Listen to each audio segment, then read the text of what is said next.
Paul, are you on with us? Yes, I am. Can you hear me? Well, yes, welcome. How are you feeling today? Good. Good. Great to have you Don't on. turn my camera on. Okay, well, great to have you on. Hi, Paul. There's that handsome guy. I'm looking a little beat up today.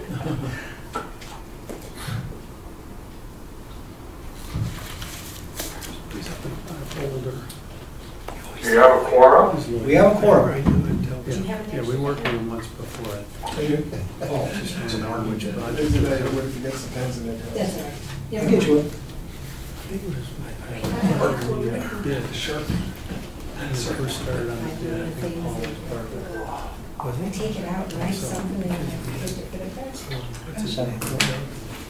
Okay, everybody. thank you. It is 2 p.m. Today is July the 27th, 2023. This is the Trinidad Urban Renewal Authority. This is a special meeting that has been called in order to discuss and give consideration to the response to the request for proposals that was recently sent out for the Hughes Lumber property building located at 127 East Plum Street in Trinidad, Colorado. A little bit of history to that as we go before we go forward. The property for sale, the City of Trinidad requested that Trinidad Urban Renewal assist with the sale of the Hughes Lumber property. Referendum ballot question 2 dated November 8th, 2022 was approved by the qualified electorate of the City of Trinidad, which allowed for the sale of the property with a minimum sale price $332,953. The City Council passed resolution number 1632, March 21st, 2003, with a correcting resolution number 1636, April 18, 23, to correct a little bit of a discrepancy with the address that had been listed on the original resolution. Since that time, we've been doing certain things. I have been conferring and consulting with our attorney, Paul Benedetti, several times over the past few months to get it to where we are now. The Hughes Lumber property, the request for proposals was advertised twice in the Chronicle News, which is the local newspaper with the general distribution. Those dates of publication were May 30th, 2023, June the 7th, 2023. The deadline for the submission of all proposals was at July 14, 2023 at 3 p.m. The one proposal that we have received, which is appears to be a qualified, bona fide proposal, is in front of us for review today. That proposal was provided by the company of Cape Haven LLP. So before we go forward, and we do have representatives from Cape Haven and the developer in the audience this afternoon. She used to work in the evening. This afternoon. So, you know, we will go around the dais to see if there are any questions or comments before we head into it. And then if, we can take that directly to the representatives and take it from there. Anything, Mr. Hart? Yeah, just a comment with regards to this, and some of this that has to do with what we're required to do, and I brought it up at our last meeting, is we're required to post this in the local newspaper twice, okay? Yes. And I just think for maybe the public good or just a bit wider distribution, it may be a good idea to just, if we can, expand that a little bit into other areas where it would allow the widest distribution of the opportunity, which to me actually reduces the number of people who actually call, who have issues sometimes with things looking like they were done kind of covertly, which this is not. But I just, if that's an opportunity, maybe advertising in other areas, maybe when the local real estate offices know, something along that line, so somebody goes, now I'm pleased with the direction we're going in, but I just think that would be something that I wanted to comment on. That's all. Sure. I concur. I like the idea of spreading the word a little bit better. I think that if you do, you get a little bit more competition. However, this is our first try at this, so I think that we did what we had to do. We get it done. We go forward, with different ideas. So it works for me. Mr. Young. That's how we've always advertised, Mhm. pretty much is in the paper. And I was gonna say, it wouldn't hurt to put more, like you said, the realtors, if they would, you know, we'd have to take the name of realtors and their addresses just to send it to them. Next time, that might not be a bad idea. Mr. Bailey? I agree with that, but at the same time, I appreciate the fact that you went there and Yes. took the bull by the horns and got this Got this going. done. Yeah. Chair, if I may, just one, the reason for that is when Pueblo Chieftain shut down their commercial operations, which will happen August 12th, we would be without a newspaper. There would not be one of these things. There's about 30 communities in southern Colorado that will not have a local newspaper here as of the end of August. And so having certain kinds of things, when you don't have that publication available, having certain kinds of things you have there would allow us to do that. And that's what brought it up in my mind is we almost lost the Chronicle if it weren't owned by an organization that wanted to keep local news going. Well, and I agree, I agree and I understand. But we do have a newspaper. And, you know, absent of having a newspaper, then that option wouldn't be an option because you wouldn't have a general publication. Otherwise, although you do have a neighboring city that provides us with a weekly publication of a paper, it too would qualify. Okay. So it's not like we are void of having a newspaper. If we were void of having a newspaper, then we would have to look for other options. We have that option, and that's where it went. Not only was it just include a property for sale, but there are a lot of caveats and governing rules that say who is entitled to buy it, where it has to go. We set some rules in there.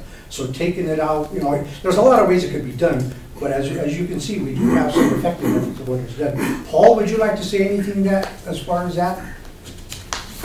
Well, the only legal requirement is, okay, wait a minute, can you hear me? Yes. I want to be sure I wasn't muted.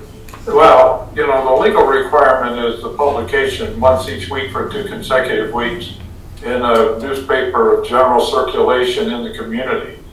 So I understand the concern, but I'm not sure that, oh, pardon me, people. I have my phone. I forgot to turn it off. You know, it's not what you're discussing isn't a legal requirement. We complied with the legal rules, and that's my job. But I don't know that you would get any more responsive proposals within a reasonable amount of time. The more you advertise, the more widely you advertise, probably the more time you have to allow. You know, you may have to allow much more time to receive a proposal because, for instance, some urban renewal authorities have, you know, advertised in the Wall Street Journal or in the Denver papers. But then I don't know. The requirement in the statute is that the urban renewal authority dispose of the land as quickly as practicable. And if you had waited, you know, 6 months to receive other proposals, that would have been fine probably. It's sort of a matter of policy, but the fact that you did get a responsive proposal from a developer that appears to be qualified legally and financially that meets the requirements of the statute. So I don't know. Does anyone know if there was anyone that wanted to submit a proposal and didn't get an opportunity because we didn't advertise enough? I mean, that's a different question. One other thing, I'm going to say one other thing, that another way of doing the disposal is, you know, you can advertise for receipt of proposals and do as was done here. You can start negotiating and even sign a contract that would be subject to receipt of competing proposals down the road. And that was done before, years ago, when I was doing work with the Denver Renewal Authority. We actually had that situation arrive where signed a contract with one developer, and then 6 months later, during the extended bid period, someone came in with a better proposal. At least the board thought so. But that's only happened once in all the 30 or 40 years I've been doing this, so I don't know. I think it's in a smaller community to get a very good proposal from a qualified developer.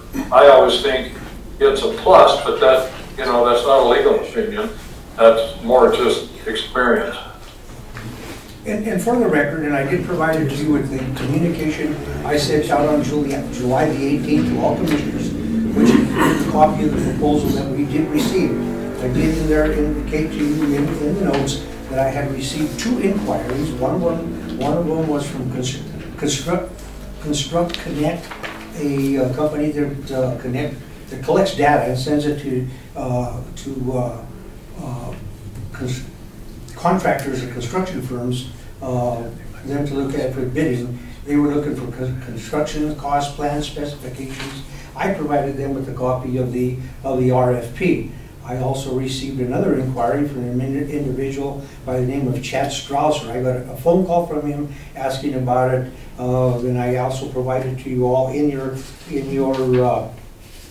what I sent, copies of the text that he had sent, that he was providing me with the information required for an RFP. He was unable to, he didn't feel he would be able to actually generate a proposal.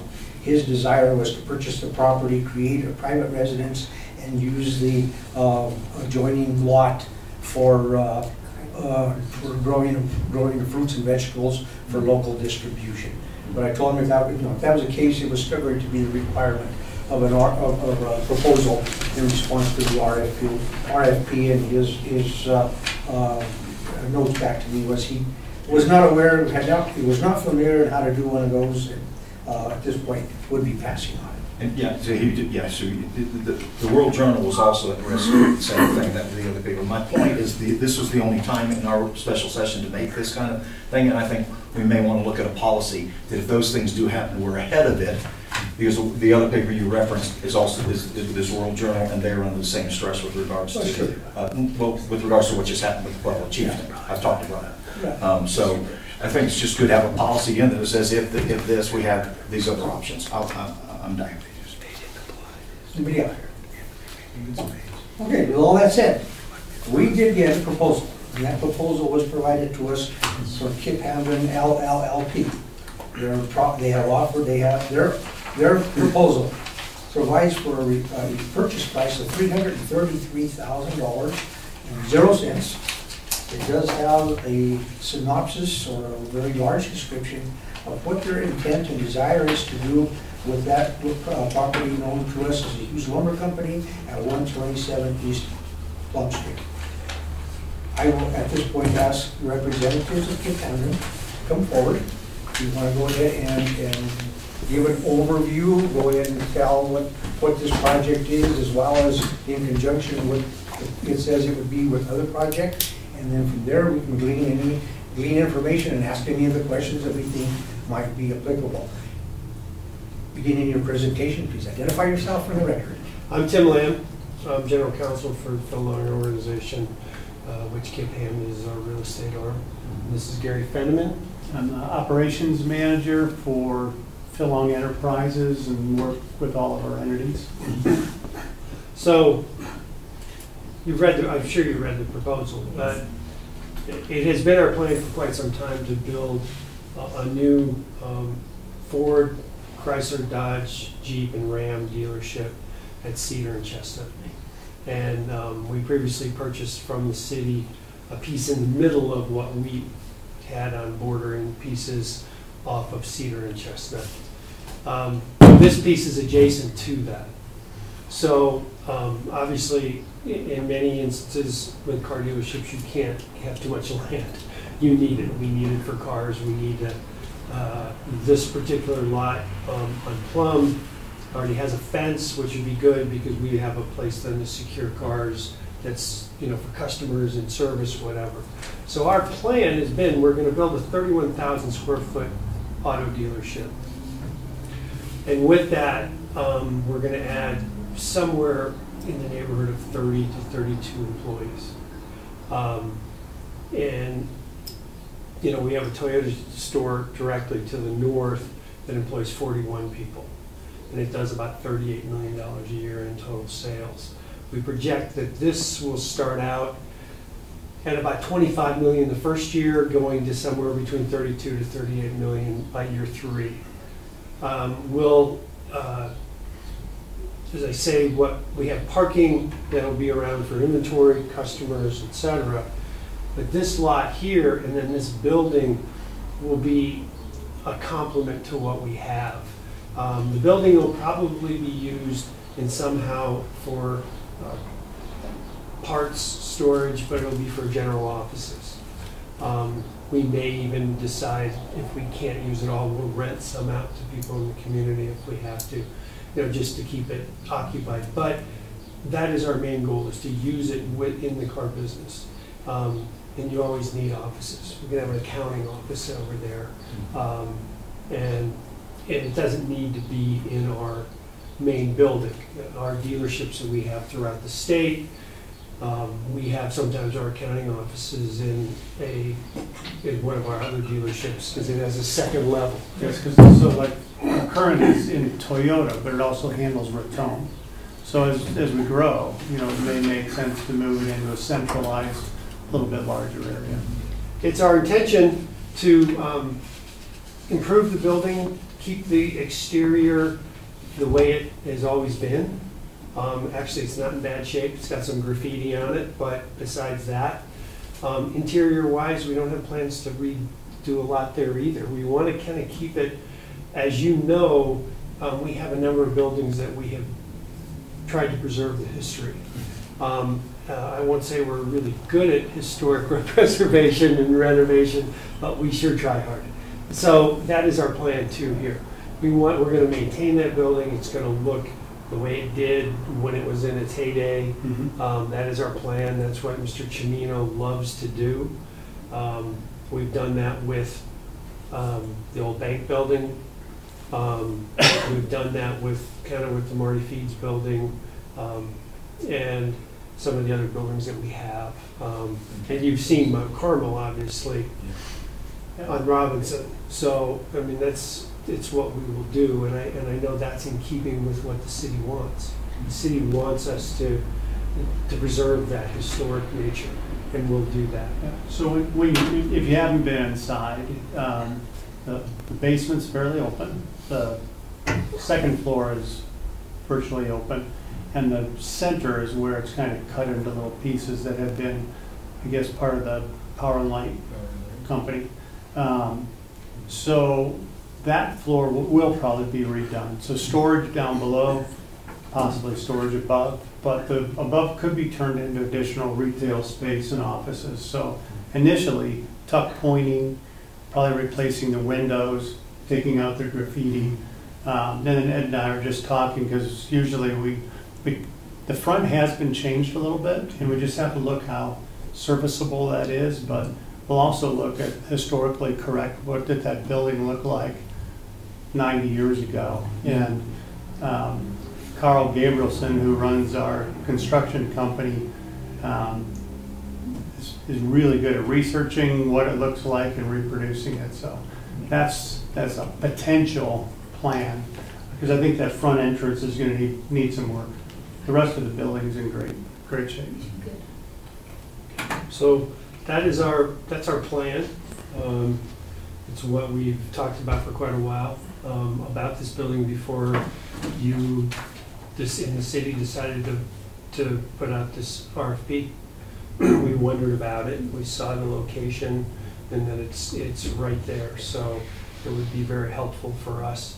And as I say, the parking lot is important to it. The field is going to be a parking lot, but it's going to be to secure vehicles. It'll be fenced in, and it'll probably be, you know, just customer cars and then other cars that, you know, we want the general public to actually have access to for whatever reason. So initially, when we obtained the first parcel, our thought was that we'd only have Ford, and we'd buy that from Jeff Cook, and that Ford would approve it as a satellite, sales only, to our Raton store. And as we moved further, we wanted to purchasing all the franchises.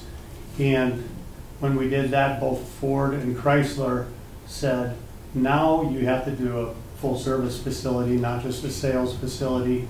And we want to have separation between us. Jeff's is all in one, so the center will have kind of a upfitting for sportsmen and things where you can raise your truck, lower your truck, you know, whatever it might be. Really cool little four-wheel drive adaptive building. And then Chrysler on one side, Ford on the other. So when we initially started, it was 9,000 square feet, and we had enough parking. And when it grew to 31,000 square feet, and again, the investment in the city, and if you look back at the last proposal, it was between $3 and $4 million. Now it's $10 million. So the investment in the city has grown, the project has grown, and the need for parking has grown. As we lose those spaces, we need to replace them somewhere else. And we've gone from 1 franchise to 5 franchises.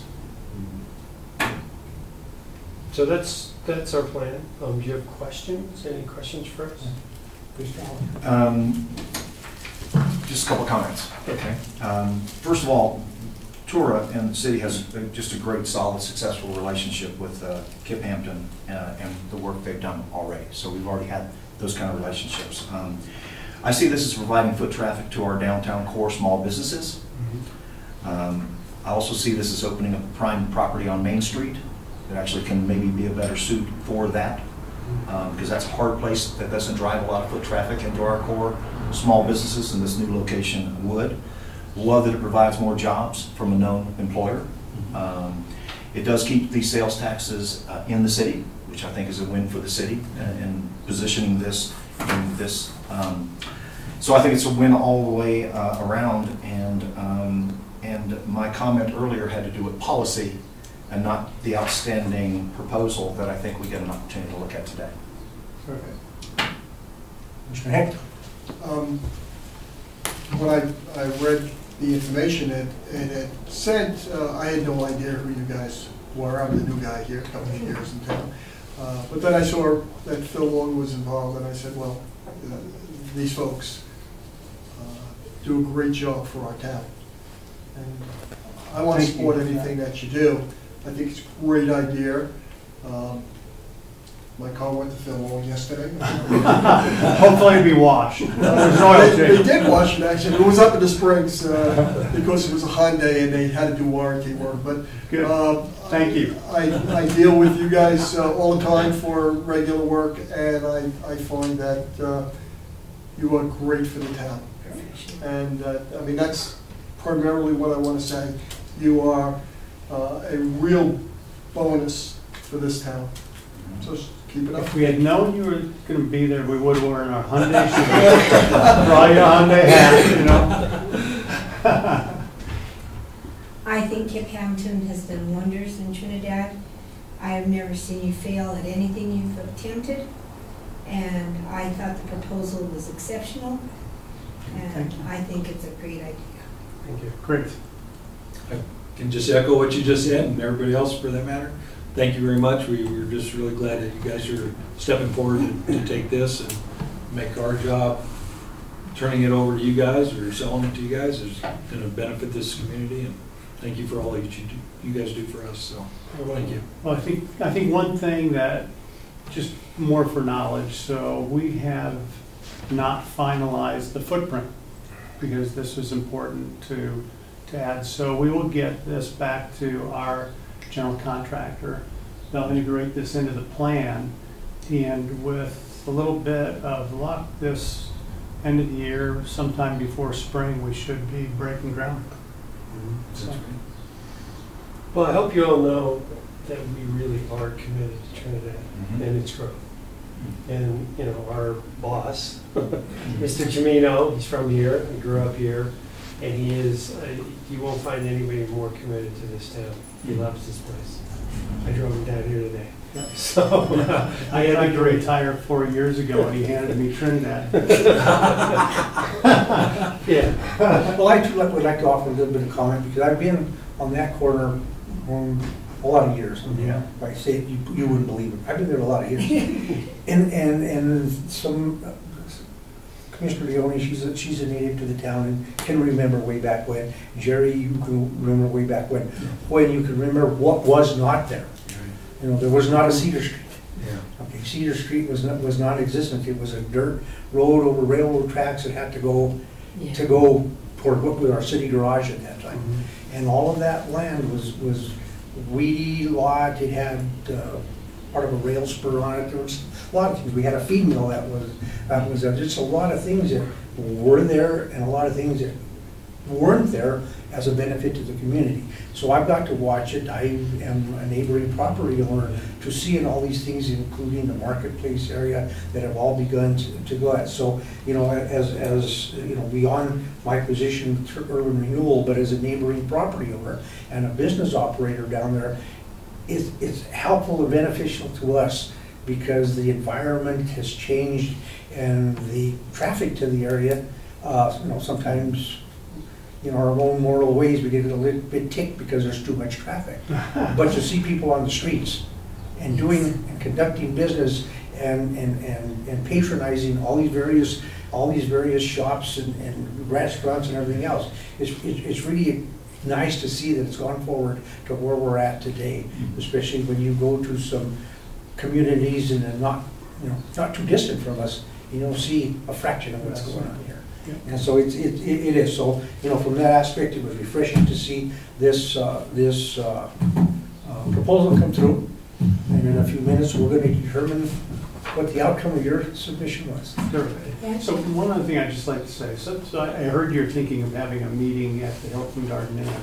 Yes. So thank you again for that. But what was very exciting is on the second day of operations, we're at 100% capacity. I've dropped off on Monday and Tuesday, but it's a great, in fact, the reservation systems, the phones weren't working. So that was everybody online. So if you think about that, that's about 200 travelers that got off at exit 14 and stayed overnight in Trinidad in the downtown, that they could walk to a restaurant or a gallery or a and congratulations on that. Yeah, it's very exciting, and the Question impact is going to be terrific. And question, since you opened that up, and I don't know if you have this data, but was that 100% and still the other hotels that were in the area? Do you have that data? Yes. They were still at occupancy, because that's part of those referrals from other hotels. That's a big distinction. It wasn't a take from that actually entered a different market. Those were people that probably would have driven to Colorado Springs, exactly, or to down in South Albuquerque. Yeah. Thank you. So That was kind of my direction. Stopped here. So thank you. it's pretty exciting. Yes. And what we do know, we had some numbers from La Quinta, and La Quinta was full. Yep. So they didn't lose anybody. And that's where we were getting referrals. Right. Because everybody was booked over the weekend, from what we were told. It's nice. So they just referred them to us when we took them in. It's nice when things work. It is nice. And if you have it, the bridge across the river, the old railroad bridge, that is almost finished. So that's all been decked. So people can walk from the hotel instead of coming out and going down the street. They just come right across the bridge into the downtown. So, and it's not, when it's done, it's going to be really cool. It'll have like a rolling metal pergola over the top of it, so it'll look like art on the river. It'll be really a feature to see when you look upriver from commercial. Nice. So lots of cool things. Yeah. There's a beach volleyball. Anybody beach volleyball? That's finished. I just scratched you. Yeah. I'll put my bikini on. I'll be diving. Please don't. Yeah. But there's bocce. There's horseshoes. There's pickleball. How'd you get there's pickleball. There's pickleball going in. A nature park that Jay's putting down the center. The flower gardens on the north side. A giant water wheel with a flower garden that's probably an acre or so, and a walking path for over about 1.5 miles. So it'll also be a destination for residents to come and enjoy. Let me ask, Paul, do you have anything you'd like to add or anything you would like to question? Hold on a second here, okay, I have to find my controls here.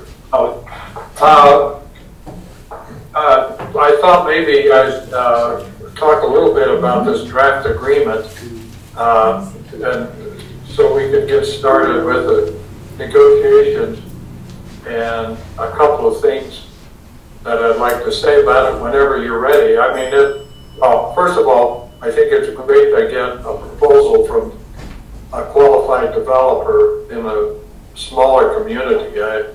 I deal with communities all over the state and with developers too.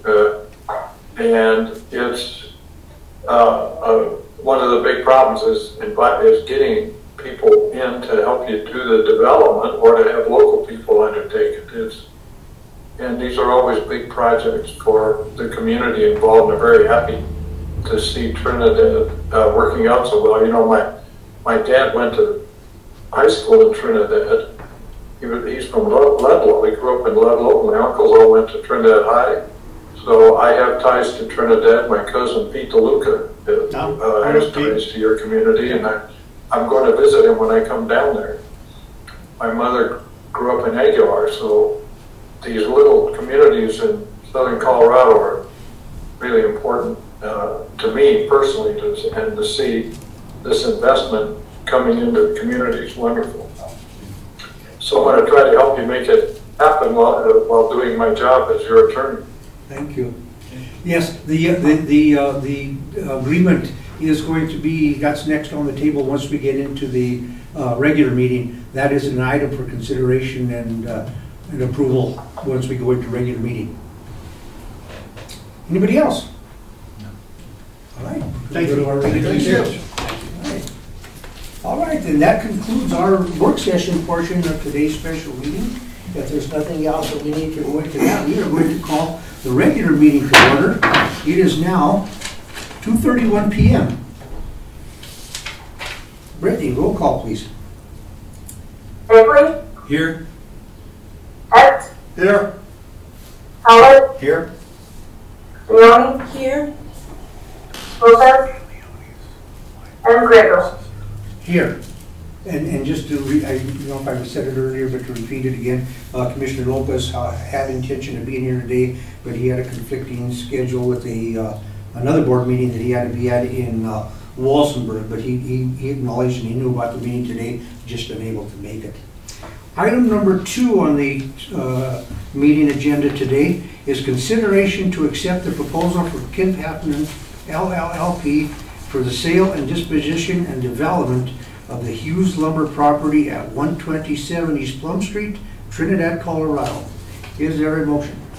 I'll make a motion to accept the proposal from KIP for $333,000.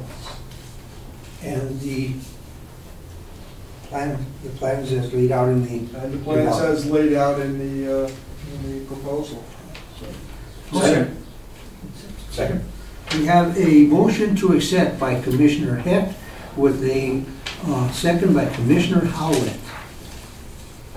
Are there any other questions? Are there any comments? Roll call, please.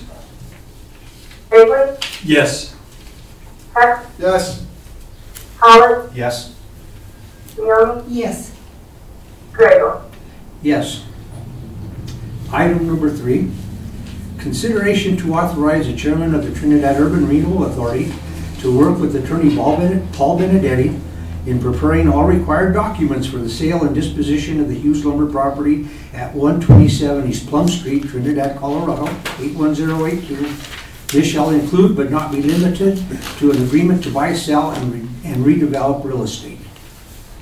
Is there a motion?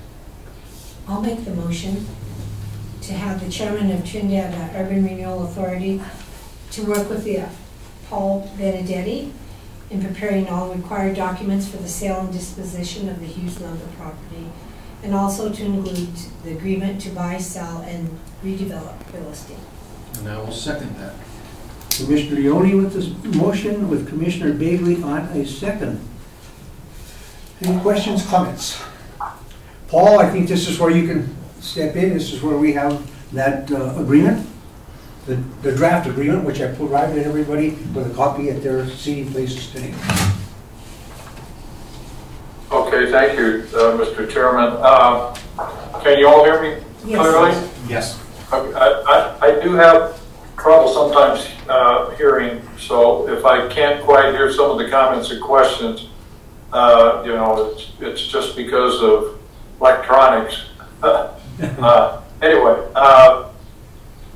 first of all, I'd like to say that even though you've accepted this proposal, it's a conditional type acceptance because according to the statute, the way the statute works for urban renewal authorities, because of the requirements that are usually imposed, the proposal is not finally accepted until the construction is actually complete on the building. So that is why we have in our document that I'm going to go through here pretty quickly here and briefly. I'm not going to drag out a whole lot of time here. Is just to explain how it works and why we have. Well, it has the same kind of performance requirements that any real estate contract has, but it also has dates for commencement of construction and completion of construction. And so what we've done here, because you did get a really very complete and I think well-written proposal, I've attached the proposal as an exhibit, and that has dictated the time schedule that has been written into this agreement, with one significant change. The developer wanted to take titles, I think, sometime in October to the property, but the way it works for urban renewal authorities and to protect the interests of the city here, where you know, they according to the ballot proposal, we had to receive a certain minimum price, which that was met, more than met, and then it had to comply with, because this property had some historical designation, not locally, but it's on the National Register, so it has to comply with the city requirements under section 14177 of the code here. And we had a little bit of trouble running down exactly what those are. We had to check with the state because the city did get a grant at one time to that they applied to make this building a little more acceptable historically. But the only caveat that the state had on this is that it did have to comply with the local ordinance 14-177 that applies to properties that aren't on the local, have been designated by the city as historical, but they contribute to the historical area that you have designated. And so it does have to go through that proposal. And then the other more important, well, that's important, but the other change that I have in here is we are not going to convey the property until all the conditions and contingencies are met. Otherwise, then to convey it before all those are met, then it puts us in a quandary of trying, how do we get the property back if there's a default? How do we protect the interest of the city and of the urban renewal authority? So for many years we've had this procedure, and it's in this contract where we have a right to re-enter the property and claim the title. Of course, it has to be subject to any financing the developer gives. And it does get a little tricky sometimes trying to explain this to a lender and to a developer, but it can work and it does work. And most of all the properties that TURA, Denver Renewal Authority, developed downtown were developed under this program, and you know, that was a long time ago, and I worked on all those. So I know it works, but it's a little tricky. But we have that in there. So the dates that we've adopted, other than that, conform with what are in the proposal, and we have put in here some conditions preceding that the developer wanted in here. They want to make sure that they conform with the title. We've already seen a commitment. The only thing on there is an old lease that the city had of the property that Ed and I talked about, and it seemed like that can be, that would be the only requirement that I see that looks problematical, but that's up to the developer to say, it's a rule on that, that's their prerogative. Paul, that was addressed. Yes. That lease had been released by the city. It's of record, and the title commitment is void of that. It doesn't have it. That was clear. Perfect. Okay. It just, well, the title commitment still referred to it. Yeah, I think you told me that. And we have to get it cleared up in the commitment. Okay. And then there's soils and environmental conditions. We're given the developer. There's a lot of work been done on this building already, and environmental studies and whatnot. So we put November 1st in there, but that date could be pushed if the developer feels they need more time. I just picked the same dates for most of these. I picked November 1st based on sort of what they had in the proposal for, we give them a title commitment on the 15th of August. They have until November 1st to look at the soils and environmental and the title approval. Then they aren't ready to start construction, of course, until next spring. So I have put in here May 1st as the date of the closing. And before then, since they're going to obtain financing from a bank, so they have until that date to obtain their financing and to get all city approvals and the full building permit. And we want all those done prior to the start of construction, which I put in here as June 1st of 2024, and then they have a year to complete. Then after the completion, there's we have these rights of reentry or condition broken in here, subject to the rights of the lender. So in all the years that I've worked with this provision or something similar having to do with deeds and escrow, which is an alternative procedure we could consider that involves a title company and escrow instructions, that sort of thing. I've only had one instance where we've had to actually try to get the property back and ended up working with the lender to get the property redeveloped. It's not as onerous as it seems, and once, as I say, once the lender and the title company and the developer, if they haven't seen it before, get used to it,